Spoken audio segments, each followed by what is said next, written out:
Hello and welcome everyone to a new Heroes of Might and Magic Olden Era video. And in this one, we're going to be going over all of the heroes that Necropolis has to offer. And oh boy, are they stacked. Let's just jump straight into it. I'm going to be giving you the perspective of a one hero player. This is like the most popular way to play the game right now, I believe. And I am currently 5th or 6th on the ladder of Olden Era, just to give you like a little bit of context for, how I'm rating this, what is my perspective, and I'm going to be sharing it all with you. So first off is we have Adon. So Adon is a white specialist, and whites are really good units. So you start off with 3 stacks of whites, that is amazing, a very powerful starting army that you can like dominate the map with. You gain even more power on the white steel, and also give them some of the initiative that they ended up losing to the recent nerfs. She feels really good to play. Her recruitment ended up getting replaced with Battlecraft.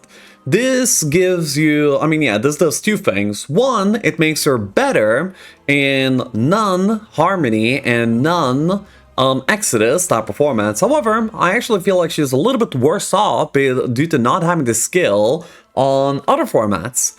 The Battlecraft doesn't really feel like it does like that much for you, though honestly, it's like not really bad either. However, she is still an S tier hero. Next up is we have Artorias. So Artorias has like a very interesting ability. He has Masterful Berserk. So what Masterful Berserk does is it makes your Berserk be 1 hex AoE. As in, it's gonna be hitting the target and everyone adjacent to the target as well. It's like a very big, powerful ability. However, it feels clunky to use because everyone knows that you have it, and as such, it's just not gonna be stacking up their units, and, problem solved. So, he's like a little bit too easy to counter, doesn't really do enough, and it's only interesting if you're gonna be bullying people that don't really like know better. He is not a good hero in my opinion. Next up is we have Bulwark. Now this guy, the sturdy, beefy brother, is probably the best hero in the game. He is the armor specialist and he feels amazing to play. You take no damage, you start with like the armor specialty, you start with armor, you like stack these things up and suddenly you are immortal way earlier than any other hero could possibly be. He is amazing, a staple of the faction, and also permaban, so womp womp. So next up is we have Efrek. So Efrek is the Wisdom Starter Lich Specialist. I feel like he can be like pretty okay. I played him like 1 game of Harmony early into my Olden Era experience, and I've never seen him be played by anyone else after. Being the Lich Specialist is pretty cool. You get to, have like more growth, more stats on them, and you also get to start with a few as well, letting you use the Rewind Death ability in order to, bleed a little bit less in the early game as well. However, he doesn't really do enough, and Wisdom is definitely not a skill that you want to have early on. He is going to be B-tiered. Next up is Thunderella. Now, Thunderella is actually an awesome hero. She is the Necro Specialist, Mage, Necromancer, and being a mage means that you can do like all the usual, overpowered currently, late game stuff, such as getting Thaumaturgy for double casting, getting Battle Magic, stacking up your power to infinity, and then having not only like super good multiple casts, but also more stats than the Might Heroes anyway. And she also does it while being a Necrospec, meaning that she is able to accumulate insane amounts of army at the same time. She's one of the best heroes of the faction, and is also going to be S tier. However, notably, I think she's actually like a little bit harder to play and pilot than some of the other heroes. You need a little bit more care and finesse in order to like navigate the map and whatever situation you're in, because you have like less tools to work with. You have like less starting army or less defenses, less power, but however, you're trading it for something really amazing. Next up is Clastor. Now Clastor, in terms of like the hero, he looks awesome. I really like him, just like as a portrait, as a hero, as a character. However, as a Grave Robber Specialist that starts off with luck, it doesn't really like make a lot of sense. Luck is not really a skill that you want to have, especially early. Basically, it's a skill that you get if you're gonna be like filling up like maybe a secondary class. Not really something that you want to have by default because it's not reliable enough. The Grave Robber specialty is like pretty height, because Grave Robbers are pretty easy to stack up to great heights. Glassware is going to be doing that even better. And then he also starts off with a bunch of Grave Robbers too, that he then, you know, like gives more initiative and speed to them, making them feel like pretty good units. This one I'm gonna be putting in high B tier. However, I will give a caveat of like, I wouldn't be that surprised if I'm wrong here, okay? Like, these Grave Robbers can really go ham, and maybe there's like a little bit more potential for Glassware to go to A tier. However, and right now, I think they'd use B tier. Next up is we have Kelgul. So Kelgul is a tactic starter, decay specialist that starts with 2 to 3 decays. And that's a big problem. Spawning into the game with 2 decays and 3 decays is like such a world of a difference in terms of how the game feels. So you're always gonna be like, you know, like throwing a coin to see whether you're gonna be actually having a game or not, which is pretty insane.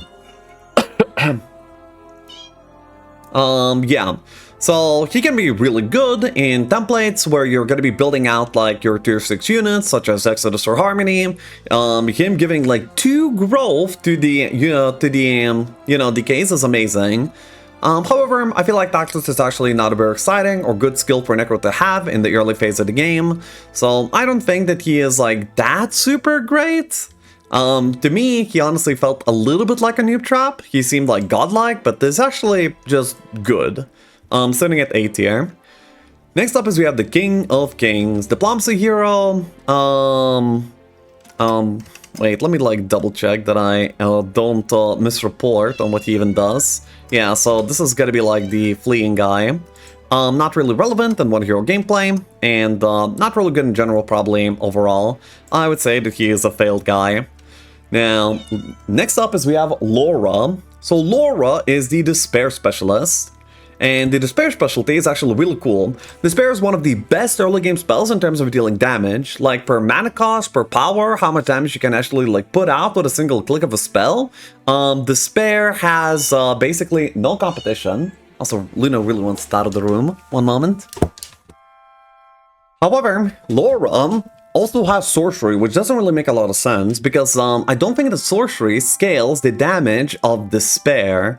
So, you know, you would think that this hero that starts with sorcery and Masterful Despair is gonna be like using the sorcery to scale the Despair, but that actually doesn't end up happening, which is like kind of weird. I feel like sorcery is like not a good skill for her, and that's basically the only thing holding her back. However, she can give like a lot of tempo, and she's a pretty cool hero. I would say that she is A tier due to what she provides. Oh yeah, the Masterful Despair makes you be able to despair any unit despite their type. So the biggest problem with Despair is the fact that you cannot despair like embodiments, magical creatures, undead, you know, like you're always like going to like some type that you can't despair and you're like, huh, okay. Well, Laura overcomes all of that. She can cast Despair on anyone, making her pretty consistent, good tempo option in some cases. Next up is Lord Rufus. So Rufus is the Masterful Rewind life guy. So one of the things that Masterful spells do is actually remove their cooldown, and that in this case is a very big deal because he can actually just spam Rewind life.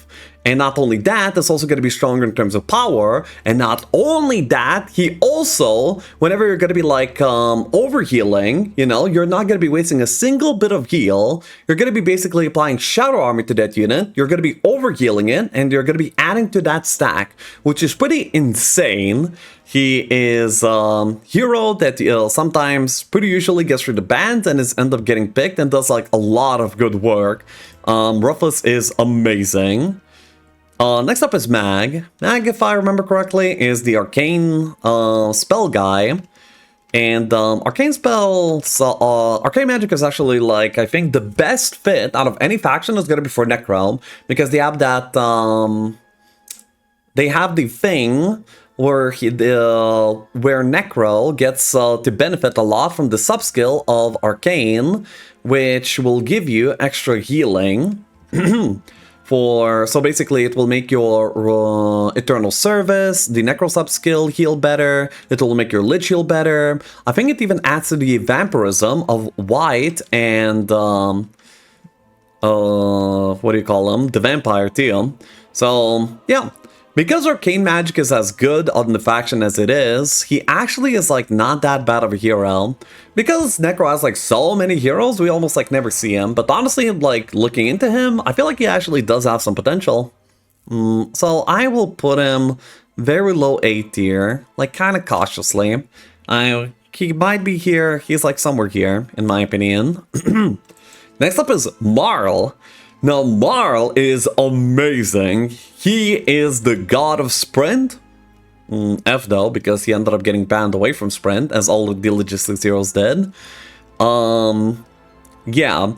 And then he also has Masterful Web. So Masterful Web will be applying web to all creatures, which is insane. Expert Slow used to be like such a good skill that it ended up getting, you know, like banned in Heroes of Mana Magic Free from most of the templates. It was just unavailable as a spell. And Marl actually brings it to Olden Era, and it feels really, really good. It gives you like a lot of tempo, a lot of options. He also is a like logistics starter, so that logistics early on is going to be just letting you take more fights, which Necro really wants to do anyway. Marl is a really well-rounded hero in terms of like utility and tempo. I would say he is an S tier Necro hero, very usually overlooked.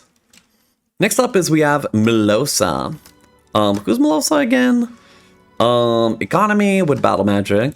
Battle Magic only like starts doing something in the mid game when you actually have some stats, and Economy specialty is not really like something to brag about either.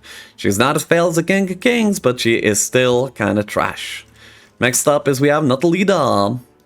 She is the pet lady. So she's gonna be like very much like the infiltrator specialist from Dungeon. Basically, just barely not good enough. Scouting is not usually a skill that you want in the early game, and not having the tier 1 and tier 2 stack in the early phase I think is also like more of a negative than a positive. The pets don't tend to carry like that hard, especially on a hero like Natalida, who's going to be just bringing scouting into the mix and not really much else. However, she's not that bad, she's just like not good enough. B tier. Next up is one of my most played and favorite heroes of the faction, Onkos. Onkos is the skeleton specialist. He brings 3 stacks of skeletons immediately into the game, and he also starts with offense. So the fact that you start with offense makes you be able to like get up to expert offense, gaining a lot of damage, and also then pick up Shadow Blades. Shadow Blades has base damage, and the more units you have, like just in terms of like raw quantity, the better Shadow Blade is in terms of adding damage. And who better to have large quantities of army on than not only the tier 1 specialist, but also Necro in general. Onkos feels fantastic to play, and in my opinion is an S tier Necro hero. Next up is we have Una. So Una is the Nightshade specialist that starts with Umbral Grip. I feel like she actually has like some decent potential. As the Nightshade specialist for Necro, it kind of makes sense. You can get probably Despair pretty easily in the guild most of the time. You can also cast like high level Unnatural Despair and other such things. Pretty solid, but honestly I've never seen her being played like even once in my entire life. I will put her next to Mag, either in high B tier or low A tier, but I will be kind to them as I feel like they do have potential. Maybe even like this. No, actually no, never mind, like this. As it is Necro. And next up is Therius. Therius is the Necro specialist, but he is a Death Knight rather than the Necromancer compared to Funrella. And being a Death Knight means that you're probably going to be having like a little bit of a nicer time in the early game. So because your Might Prowess is going to be like just leading you to deal more damage, take less damage, and that's just going to be feeling a little bit comfier.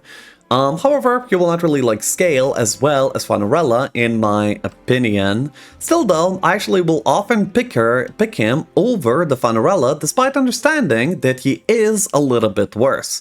Nonetheless, as the Necro specialist, he's going to be just raising way more army than some of these other heroes and just doing like a really good job around the map and feel pretty damn good to play. And the last one is Zam. He brings recruitment, he has Mercury, and is genuinely trash. Yeah, it doesn't really like make a lot of sense to play him, in my opinion, at all.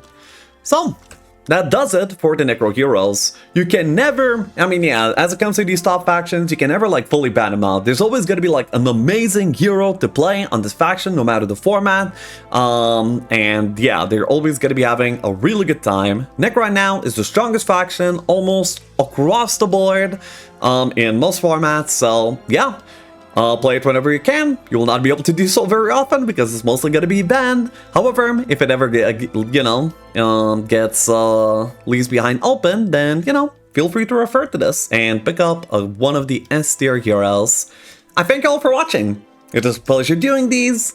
I will be seeing you on the next one. Catch me live on Twitch. I stream like every day on twitch.tv/LexShav, and also make sure to like and subscribe. Thank you. Bye-bye.